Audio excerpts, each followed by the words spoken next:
El TPS vuelve a ser noticia esta semana, ya que la administración Biden extendió el permiso de trabajo temporal para los venezolanos por 18 meses. Y como todas las semanas en esta parte del programa recibimos al doctor Guillermo Nolivos, abogado de inmigración. Doctor, gracias por acompañarnos, bienvenido. Buenos días, Mario, gracias. ¿Cómo estás? Se le ve renovado después de las vacaciones.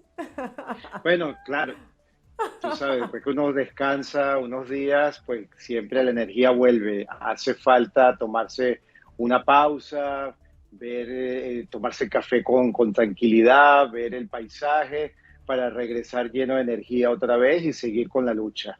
Así es, y comenzamos esta semana con buenas noticias, doctor, porque como estaba previsto, este 11 de julio se anunció la extensión del TPS y bueno, aunque no está todo claro, todas las directrices establecidas, lo recibimos con júbilo, es una buena noticia.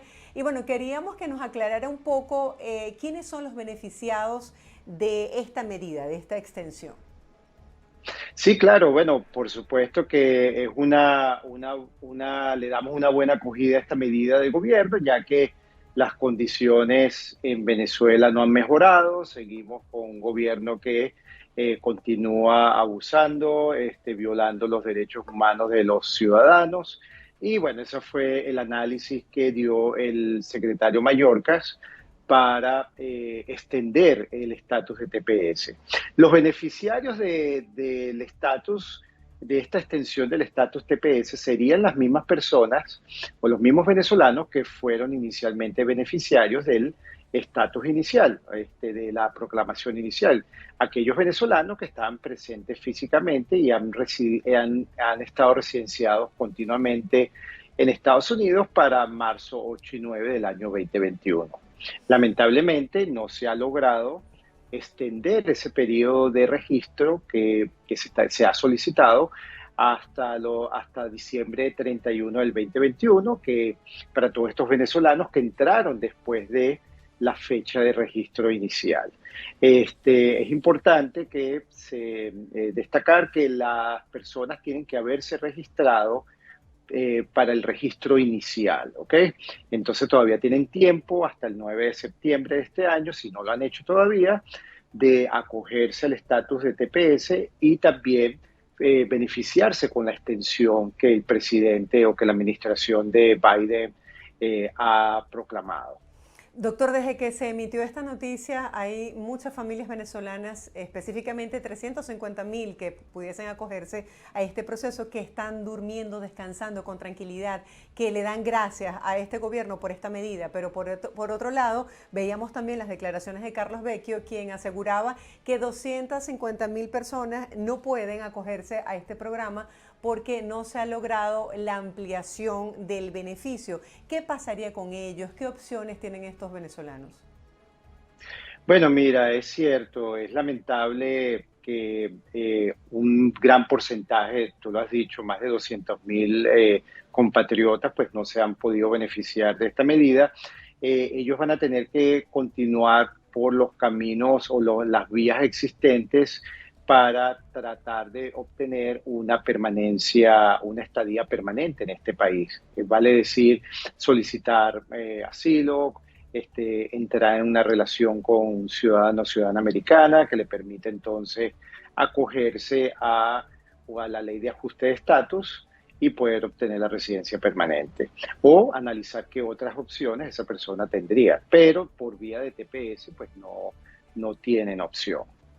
Nos pregunta un televidente, doctor, ¿el TPS me permitiría ajustar el estatus y podría llegar a convertirme en residente estadounidense?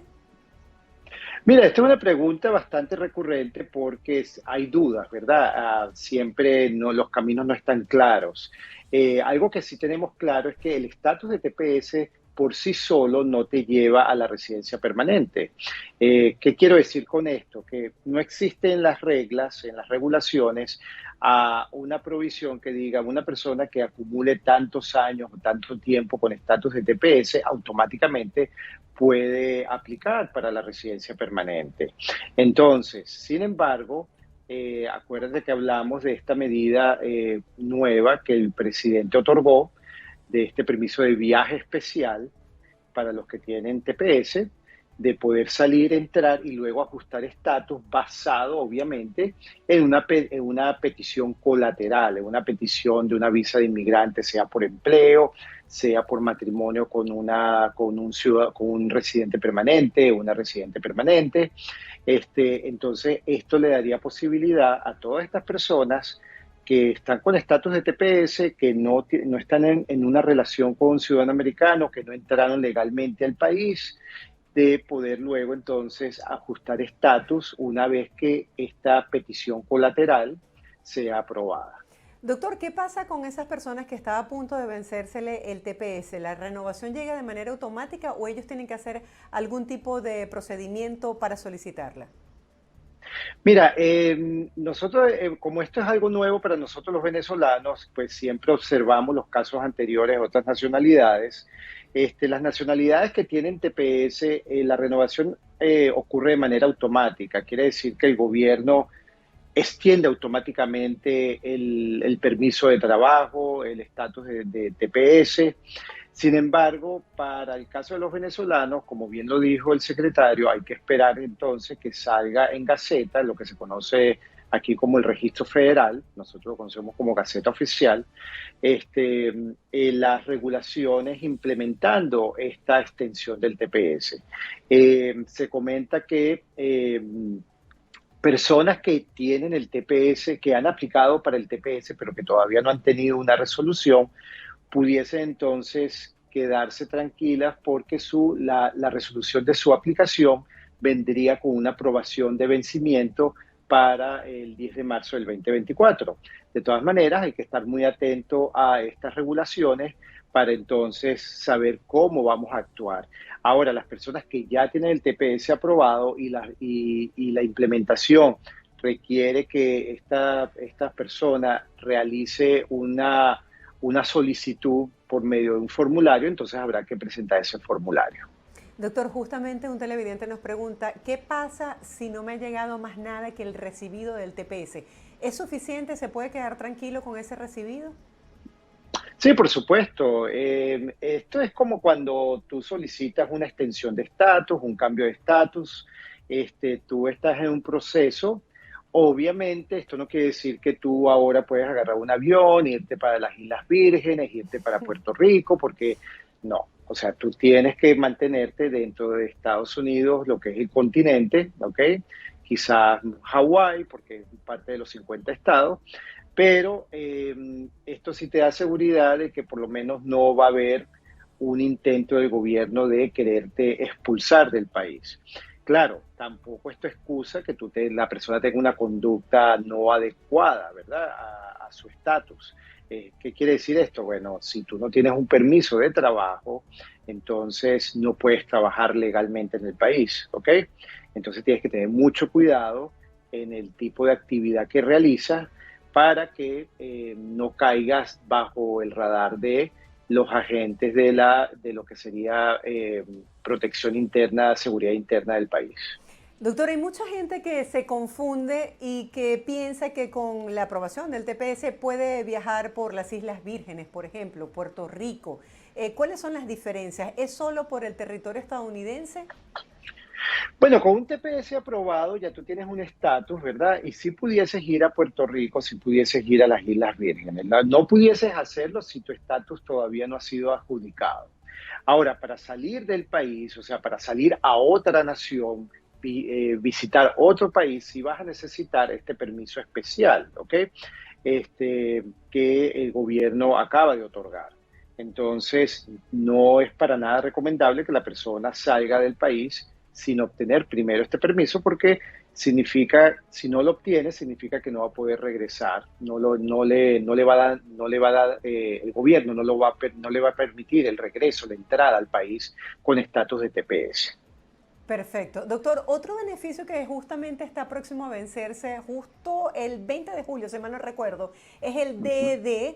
¿Qué deberían hacer los venezolanos que se acogieron a esta medida? ¿Cómo queda su estatus? Acuérdate que el DED fue una orden ejecutiva, ¿verdad?, del presidente anterior, y esto es simplemente una orden que le dice a las agencias federales, los venezolanos que han estado presentes en Estados Unidos, creo que la fecha de corte fue enero 20 del 2021, Los venezolanos que demuestren que estuvieron presentes en Estados Unidos para el enero 20 del año 2021 y que y estén enfrentando una posible deportación, no pueden ser removidos del país temporalmente. ¿Ok? Eso es lo que dice en líneas generales esa orden ejecutiva. Entonces, no hay nada o no hay ningún tipo de acción que un venezolano en esa situación debería tomar. O sea, no hay un formulario que llenar, no hay una notificación que realizar. Simplemente, si esta persona se encuentra bajo un procedimiento de remoción final y está ya en manos de las agencias respectivas para la expulsión, encargadas de expulsarlo, entonces la persona puede invocar este beneficio. Ahora, este beneficio vence y por lo que hasta ahora no hemos tenido información de la administración que va a ser extendido. Entonces, al vencerse, pues vence y las personas, pues me imagino que se habrá acogido a un TPS, que es un estatus más beneficioso que un DED. Doctor, ¿qué pasaría? ¿Cuáles son los derechos que tienen los migrantes que entraron de manera ilegal por la frontera sur luego que el gobernador de Texas autorizara la semana pasada la deportación de los migrantes justamente en esa zona? ¿Qué pasa con ellos? ¿Tienen derecho a hacer algún tipo de apelación? Bueno, mira, yo me imagino que el gobierno federal a demandar al estado de Texas porque esa orden es ilegal, es inconstitucional. Eh, Acuérdate que este es un estado de derecho y cada estado tiene su propia jurisdicción y el gobierno federal tiene también jurisdicción. Asuntos migratorios son exclusivamente jurisdicción del gobierno federal. ¿Qué quiere decir esto? Que todo lo que es en materia migratoria le corresponde al gobierno federal regularlo, controlarlo, supervisarlo. Lamentablemente tenemos una situación una crisis en la frontera sur, pero el gobernador de Texas no tiene la potestad de dar órdenes o de emplazar a su Guardia Nacional para expulsar personas del país. Si una Eso es persona nos está competencia. viendo, doctor, si una persona nos está viendo y está en esa situación, ¿qué le diría a usted? Porque uno cuando va llegando a este país no conoce las leyes, ni sabe cuáles son sus derechos, ni sabe cómo apelar. La gente se siente intimidada con esos funcionarios y si les dicen te vamos a deportar, ¿deberían firmar? ¿Tienen la opción de llamar a un abogado? Sí, o sea, esta persona tiene que decirle al oficial que, bueno, que le demuestre bajo qué jurisdicción está él actuando, si es un oficial de ICE, del Departamento de Seguridad Nacional, porque estos son los únicos oficiales que tienen potestad de deportar. Ningún oficial, guardia estatal, tiene jurisdicción para deportar a ciudadanos que están entrando, a personas que están entrando de manera ilegal o que se encuentran ilegalmente en el país. Ellos pueden referirlos a las autoridades competentes, ¿ok? Y ahí es donde entra el tema de las ciudades santuarios, los estados santuarios, porque ahí es donde existe la cooperación entre el gobierno federal y el gobierno estatal o local.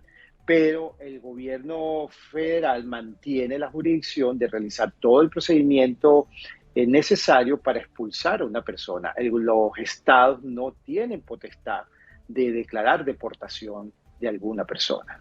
Doctor, si una persona ingresó de manera ilegal a Estados Unidos y se encuentra en este momento retenida en las prisiones de inmigración, ¿puede tramitar su estadía aquí en Estados Unidos y evitar la deportación?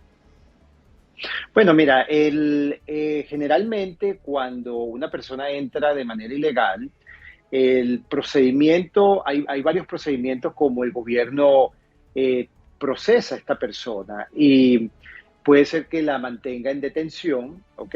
Y que esa persona entonces, si ha manifestado un miedo creíble de persecución, pueda entonces tramitar su caso de asilo estando detenida, ¿ok?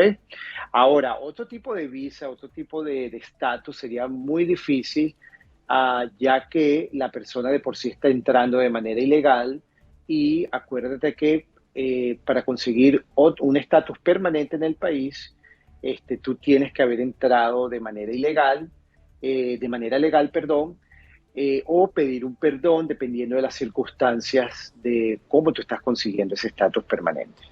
Perfecto. Si una persona está casada en Venezuela, pero tiene residencia estadounidense desde hace 10 años y decide divorciarse, ¿cuáles serían los pasos a seguir? Nos pregunta un televidente. Bueno, mira, los pasos a seguir es simplemente iniciar una acción de divorcio bajo los tribunales donde esa persona reside. Vamos a suponer que reside en Miami. Entonces, dirigirse a la corte con jurisdicción competente en la ciudad de Miami, que tramite divorcios, empezar su acción de divorcio, luego va a tener que notificarle a su cónyuge del el inicio de estos procesos para que su cónyuge se presente, exponga, responda a la demanda, presente objeciones o simplemente diga, sí, yo estoy de acuerdo con el divorcio, vamos a continuar. Y no me opongo a que se rompa el vínculo conyugal, pero Nos lo pueden hacen, hacer desde Estados Unidos. perfecto, doctor, nos hacen una pregunta desde Venezuela. Doctor, ¿cómo puedo hacer para ejercer mi profesión desde los Estados Unidos? Y creo que se refiere a cómo puedo optar por una visa de talento. Bueno, el tipo de profesión que tú tengas, habría que ver qué requerimientos tiene el estado donde tú vas a trabajar, ¿ok? Para poder ejercer tu profesión. Por ejemplo, los abogados. Los abogados requieren obtener una licencia o una certificación por parte de un organismo estatal, conocido como el Colegio de Abogados, y sin ese permiso, pues tú no puedes practicar la carrera, no puedes ejercer tu carrera en el estado donde vayas a vivir. Entonces habría que ver cuál es tu profesión, qué requerimientos requiere o pide el estado donde tú pretendas establecerte para poder ejercerlo. Y en cuanto al talento, pues vas a tener que demostrar que eres una persona que te has destacado en tu campo de actividad, ¿verdad? En tu campo en la rama en la que tú te ocupas, por medio de premios, artículos de prensa que hablen de tu trabajo, haber trabajado para organismos, instituciones o espacios que tienen una trayectoria destacada o que tú hayas tenido un rol destacado, un rol principal en proyectos de envergadura, para entonces demostrarle al gobierno que tú estás dentro de ese pequeño porcentaje de personas que se destacan en tu país en el área en la que tú te ocupas. Y este es un rubro bastante amplio, doctor, porque tengo amigos que son entrenadores de tenis, orfebres, estilistas, coreógrafos, por supuesto comunicadores, que han optado por esta visa de talento y se la han aprobado.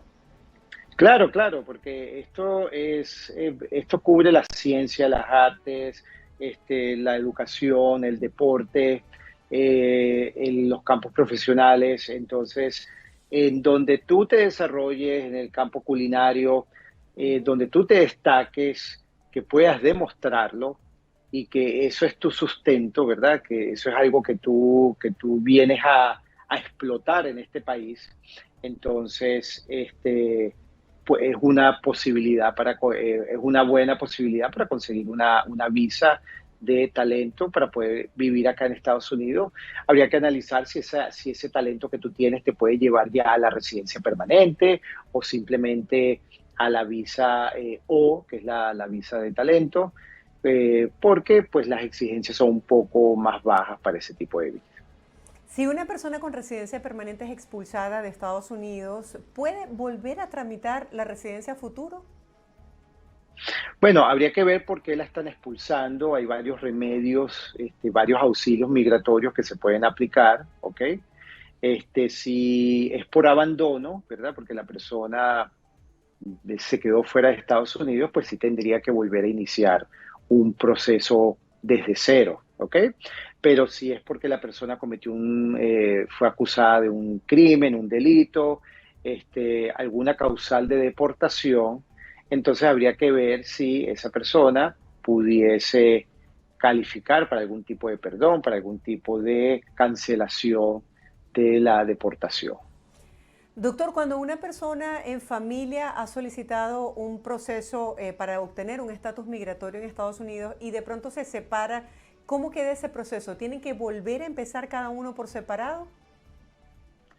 Mira, esto es algo que se presenta, se está viendo bastante por lo dilatado de la duración de estos procesos migratorios, donde familias llegan, aplican por un auxilio migratorio o vienen con una oferta de empleo y luego, pues, tú sabes cómo es la vida, no, la relación no Sí, funciona, el mudarse a otro país genera estrés, causa tensión y terminan separándose, divorciándose. En sí. estos casos, la persona afectada va a ser el familiar que viene, se conoce aquí como derivado del beneficiario, Entiendo. ¿ok? Entonces, ¿quiénes son estos derivados?